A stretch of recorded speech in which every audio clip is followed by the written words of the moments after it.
السلام علیکم ورحمۃ اللہ وبرکاتہ۔ میں مولانا محمد تقی رضا ثقافی آپ کے سامنے حاضر ہوا ہوں۔ سب سے پہلے آپ یہ ویڈیو دیکھیے جو آپ کی اسکرین پہ چل ہمیں رہا ہے۔ کھیت بولنا، ہمارا اسلام کیا کہتا ہے؟ مسلمان لڑکیاں جو ہے نا وہ مردوں کے لیے کھیت ہے، اور اپنی کھیتی میں مرد جب چاہے مسلمان مرد وہ گھس سکتا ہے، اور اللہ مطلب ہم طبیلہ بھی ہیں۔ کلام کے بارے میں کیسے نازیبا الفاظ استعمال کر رہی ہے اور مسلمانوں کے عقائد کو کس طریقے سے غلط انداز اور غلط طریقے سے لوگوں میں پھیلا رہی ہے، مسلمانوں کے خلاف نفرت اور زہر اگلنے کا کام کر رہی ہے۔ یعنی اس عورت کا کہنا ہے کہ دین اسلام میں عورت کو کھیتی کہا گیا ہے، یعنی دین اسلام میں عورت کو عزت کی نگاہ سے نہیں دیکھا جاتا ہے۔ دین اسلام میں عورت کو ڈسرسپیکٹ دیا گیا ہے، اسلام نے عورت کو عزت نہیں دی ہے۔ تو یہ عورت جو آیت کریمہ تلاوت کرتی ہے، نساؤکم حرث لکم فأتوا حرثکم ان شئتم، کہ عورتیں تمہاری کھیتی ہیں، آپ جیسے چاہیں اس سے ملیں۔ تو آئیے اس آیت کریمہ کو سمجھنے کے لیے ہمیں سب سے پہلے حدیث اور تفسیر دیکھنی ہوگی کہ شان نزول اس آیت کی کیا ہے اور یہ آیت نازل ہونے کا سبب اور وجہ کیا ہے۔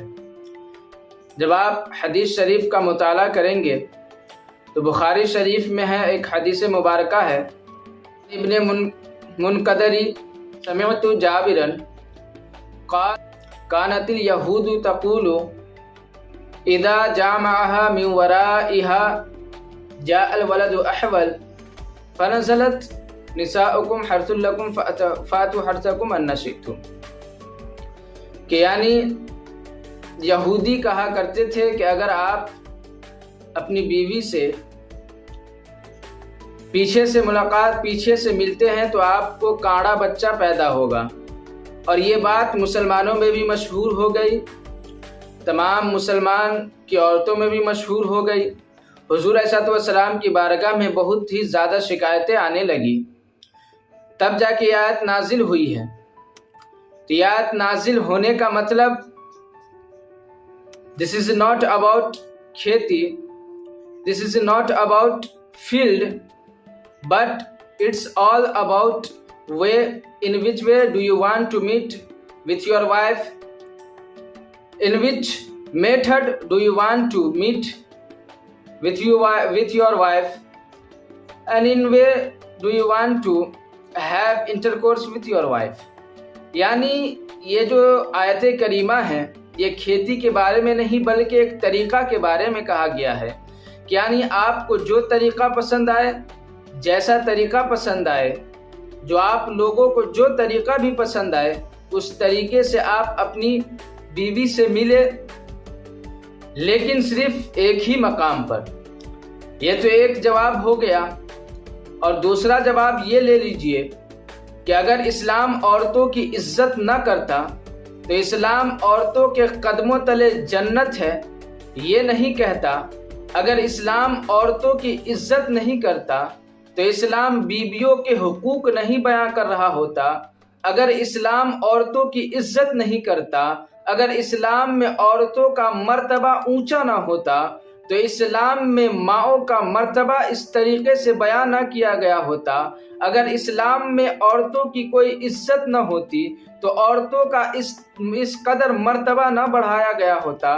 اگر اسلام میں عورتوں کی عزت نہ ہوتی تو جب حضور علیہ السلام مکہ شریف میں تشریف لائے، جب حضور کے آنے سے پہلے بیٹیوں کو دفنا دیا جاتا تھا، لیکن حضور علیہ السلام جب تشریف لائے تو بیٹیوں کو دفنانے سے منع کر دیا اور بیٹیوں کو رحمت بنا کر اس دنیا میں پیش کیا۔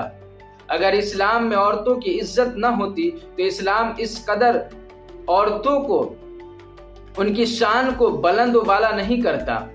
اور دوسرے طریقے سے بھی دیکھ لیجئے کہ یہ عورت اللہ تبارک و تعالیٰ کے کلام پر انگشت نمائی کر رہی ہے، اس اللہ تبارک و تعالیٰ کے کلام پر جس نے یہ ساری دنیا کو بنایا ہے، اس اللہ تبارک و تعالیٰ کے کلام کے اوپر آبجیکشن کر رہی ہے جس اللہ تبارک و تعالیٰ نے ہمارے لیے یہ زمین کو مکمل اور کمپلیٹ اور پرفیکٹ بنایا ہے، اس اللہ تبارک و تعالیٰ کے کلام پر یہ آبجیکشن کر رہی ہے جس اللہ تبارک و تعالیٰ نے ہمارے لیے مون، سن، جوپیٹر، گلیکسی، مارس اور کیا کیا ستارے نہیں پیدا کیے، یہ اس اللہ تبارک و تعالیٰ کے کلام پر آبجیکشن کر رہی ہے جس اللہ تبارک و تعالیٰ نے اسے پیدا کیا ہے۔ یہ اللہ تبارک و تعالیٰ کے اس کلام پہ آبجیکشن کر رہی ہے، یہ اللہ تبارک و تعالیٰ کے کلام پہ آبجیکشن کر رہی ہے جس اللہ تبارک و تعالیٰ نے انسان کے ہاتھوں کو ڈیفرنٹ بنایا ہے، یعنی کسی بھی انسان کے فنگر پرنٹ سیم نہیں ہوتے ہیں۔ پوری دنیا کے انسان کے فنگر پرنٹ کو ملا لیجئے تو کسی بھی انسان کا فنگر پرنٹ میچ نہیں کھاتا ہوا نظر آئے گا۔ اس اللہ تبارک و تعالیٰ کے کلام پر یہ آبجیکشن کر رہی ہے۔ اس لیے دوستو میں کہتا ہوں کہ اللہ جب کسی سے دین لیتا ہے تو اس کی عقل چھین لیتا ہے۔ تو دوستو اپنی ماں بہنوں کو ایسی عورتوں سے دور رہنے کے لیے کہیے، اپنی ماں بہنوں کو ایسی عورتوں سے پرہیز کرنے کے لیے کہیے، اور سوشل میڈیا کا اچھے چیزوں کے لیے استعمال کیجیے۔ اور میں لاسٹ میں کہوں گا کہ اپنے گھر کی عورتوں کو بیسک ایجوکیشن آف اسلام ضرور دلائیے۔ اس لیے حضور صلی اللہ علیہ وسلم کی حدیث مبارکہ بھی ہے، طلب العلم فریضۃ علی کل مسلم، کہ علم دین کا حاصل کرنا تمام مسلمانوں پہ فرض ہے۔ بس یہی باتیں تھیں جو آپ سے کرنی تھی۔ اگر میری باتیں اچھی لگی ہو تو ضرور چینل کو سبسکرائب کریں۔ جہاں آپ دوسروں کے چینل کو سبسکرائب کر کے ان کو پروموٹ کر رہے ہیں، وہیں ایک اچھی چیز پھیلانے والے کے بھی چینل کو سبسکرائب کر کے سپورٹ کریں۔ میرے حوصلہ افزائی کے لیے ضرور اپنی رائے کمنٹ میں دیں۔ پھر آپ سے ملاقات ہوگی اگلی ویڈیو میں، جب تک کے لیے اللہ حافظ۔